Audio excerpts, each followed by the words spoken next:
सीमा Haider case के बीच एक ऐसे जासूस की कहानी जो 18 साल औरत बनकर रहा। जासूस जासूस ये शब्द अपने आप में ही एक रोमांच है। इस शब्द को सुनते ही अनेकों सिनेमाई कैरेक्टर्स हमारी आंखों के सामने आके छा जाते हैं। लेकिन ऐसे भी कुछ जासूस से प्रेरित सिनेमा बने हैं जिनकी कहानी पूरी तरह से सत्य घटना पर आधारित है। उसी में से एक है एम बटरफ्लाई, जो कि एक चीनी जासूस और फ्रांस के राजदूत पर आधारित है।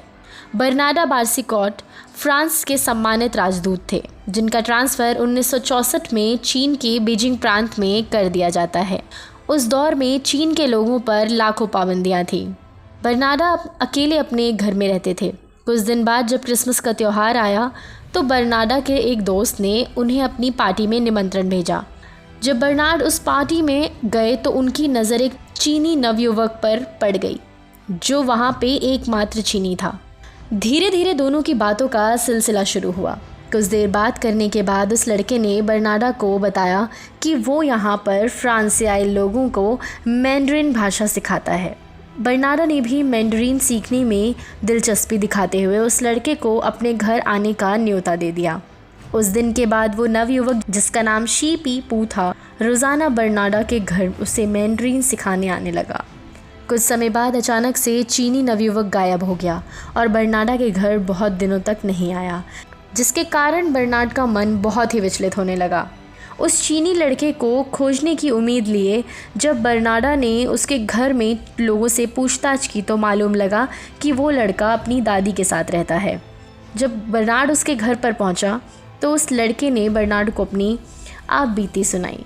उसने कहा कि वो पैदा एक लड़की की तरह हुई थी, लेकिन उसकी दादी, जिसने एक और बेटी होने पर उसके पिता की दूसरी शादी करने की धमकी दी थी, उसके डर से उसने अपनी पहचान छुपा ली और एक लड़के की तरह रहने का फ़ैसला कर लिया। ये बात सुनकर बर्नार्ड के पैरों तले ज़मीन खिसक गई। उसने सोचा कि शायद इसलिए वो इस लड़के की तरफ आकर्षित हो रहा था क्योंकि ये लड़की है। दोनों के बीच प्रेम प्रसंग चलने लगा। इस बीच बर्नाडा ने शी पू के सामने शादी करने का प्रस्ताव रखा, जिसके जवाब में शी पू ने कहा कि वो शादी नहीं कर सकती क्योंकि दोनों देश के खुफिया एजेंसी इससे नाराज़ हो सकती है। कुछ दिनों बाद बर्नाडा का ट्रांसफ़र लेटर आ गया जिसके तहत उसे मंगोलिया जाना था। इस बीच शी पी पू ने बर्नाडा को बताया कि वो 3 महीनों से गर्भवती है। डिलीवरी के समय बर्नाडा चीन भी आया, लेकिन शी पी पू ने सुरक्षा का हवाला देकर उसे अपने बच्चे से नहीं मिलवाया, सिर्फ एक तस्वीर दिखाई। उधर बर्नाडा भरपूर कोशिश कर रहा था कि किसी तरह उसे चीन ट्रांसफ़र कर दिया जाए जिससे उसे अपने परिवार से मिलने का मौका मिले, और उसकी ये कोशिश रंग भी लाई। बर्नाडा का ट्रांसफ़र दोबारा से चीन हो गया।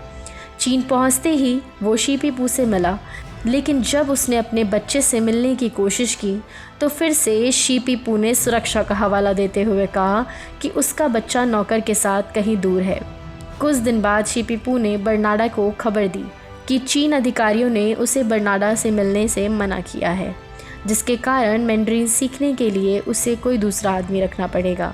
दूसरा आदमी जो बर्नाडा को मैंडरिन भाषा सिखाने आया था उसका नाम किंग था।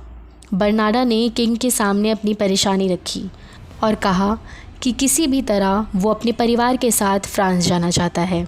किंग ने इस काम के बदले बर्नाडा के सामने शर्त रखी कि जिसके बदले उसे अपने देश की खुफिया जानकारी किंग को देनी थी।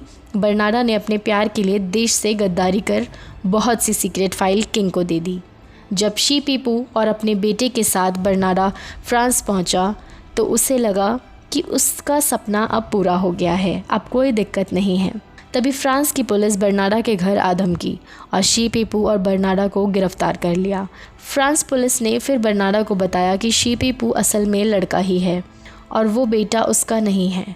बाद में शी पी पू ने भी स्वीकार कर लिया कि चीनी सरकार ने किंग और शी पी पू के साथ मिलकर बर्नाडा को मोहरा बनाया था। फिर दोनों लोगों को सज़ा दी गई।